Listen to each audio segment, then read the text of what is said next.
Обнова на довербата во институциите, елиминирање на корупцијата и владење на правото наместо состојби кои ја довеле државата до клиничка смрт и незапаметена нефункционалност.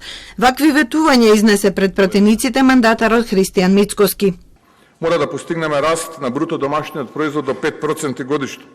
Ниска стапка на инфлација не повеќе од 2 до 2,5% годишно. Намалување на невработеноста до 7,5%, односно создавање на нови 55.000 работни места. Ке ги намалиме даноците, ке обезбедиме секое дете доди во градинка. Инвестиции во инфраструктурата од над 2 милиарди евра за 4 години. Завршување на автопатот Кичево-Охрид, реконструкција и рехабилитација на железничкиот коридор 10, како и 250 милиони евра капитални инвестиции во општините.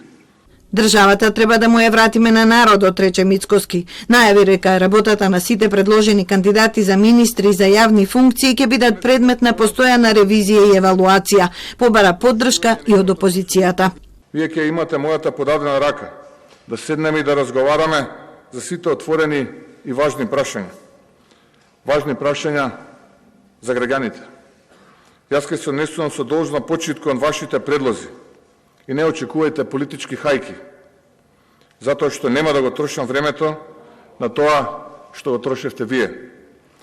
Но ќе има одговорност за секој криминал. Опозицијската СДСМ најави дека ќе биде тука секогаш кога ќе има потреба, но програмата на владата ја оцени како полна со контрадикторности и лаги. Наместо рамноправност на жените, само 3 министерки. Прв вице-премиер останува иако ветува укинување, нови задолжувања наместо нивно стопирање, а пред се околу уставот и употребата на името. Исполнете го тоа што го ветувате. Променете го уставот. Вратете го името. Така озборувавте изминатите години. Ама во програмата, ниту во експозето, нема збор за промената на Преспанскиот договор. Ниту за ревизија на Преспанскиот договор, ниту за враќање на името.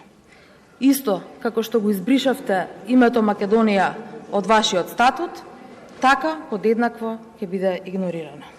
Европскиот фронт забележа дека во владината програма нема ништо од изборните ветувања на Вреди. Вреди истакнува дека нивните главни заложби ќе бидат полноправно членство во ЕУ, добрососедски односи и економски развој.